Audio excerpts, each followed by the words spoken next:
When you wake up, you try to move and you realize that you're frozen, and that causes panic. And once you start to panic, the dream gets worse. All of a sudden you'll see these figures walking through your room. You'll see maybe a silhouetted figure at the foot of your bed, or maybe a woman hovering above your bed screaming at you. You feel like you're being choked. You feel like you're maybe being sucked into your bed or levitating off of your bed by some unseen force. These experiences are so otherworldly that you explain it to someone, they either think you're crazy or they think you're lying. There's no other way to describe it than terrifying, paranormal, and ungodly.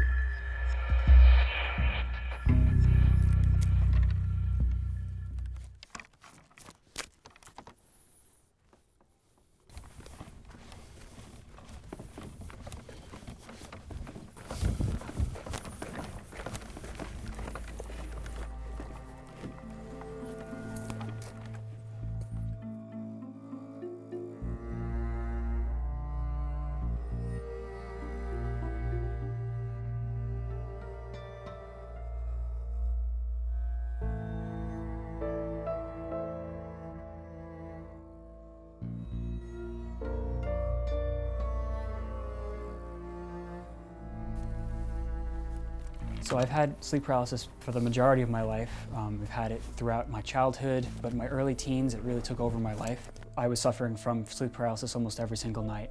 I would hate to go to bed. I would go to school and not be able to stay awake because I hadn't slept in 2 days. Until I found art as my outlet for my sleep paralysis experiences, I didn't know what to do.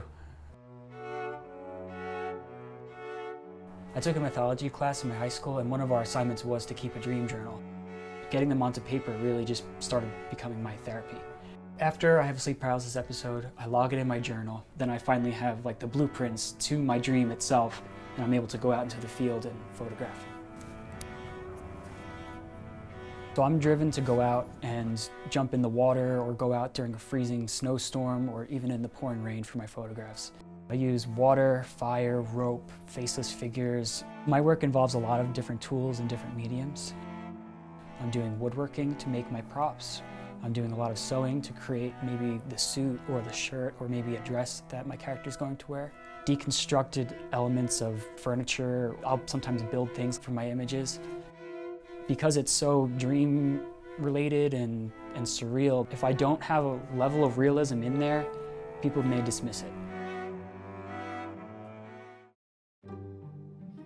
Basically, when I wake up in sleep paralysis, I'll see these figures like walking through my room, or they'll be at the foot of my bed, like trying to pull me away from my bed. So I'm gonna model as the sufferer in the bed here, and there's gonna be figures emerging from the water trying to pull me in through the sheet and through rope and different symbols that I'm gonna be using to express like that nature being tethered to that entity that's entering my room.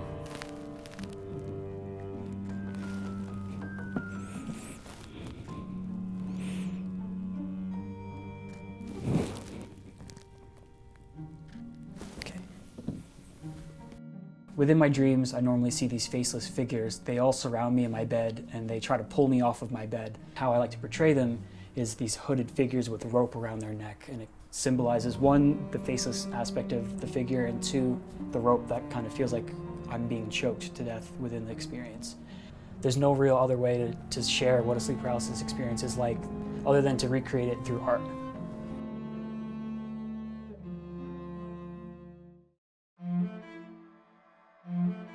When I finally started putting my artwork out there, people were like, oh, this is what you might have. Finally stumbled upon that Wikipedia page of sleep paralysis. I'm like, this is what I'm going through. I'm not crazy. I'm actually going through something that's medical and studied, and it gave me like a sense of relief. And I was able to connect with a lot of different artists, different people around the world. Just by seeing my work, they're like, oh, I can relate to what you're going through. I'm going through the same thing myself. And suddenly I felt, instead of being the one person with this problem, there's millions of others that are there, and I'm less alone. And even if they're not a sleep paralysis sufferer, they may take away something from their own nightmares. Life was tough for me, and now it's getting better. Every time I create an image, every time I have an experience, I'm able to become stronger in a way.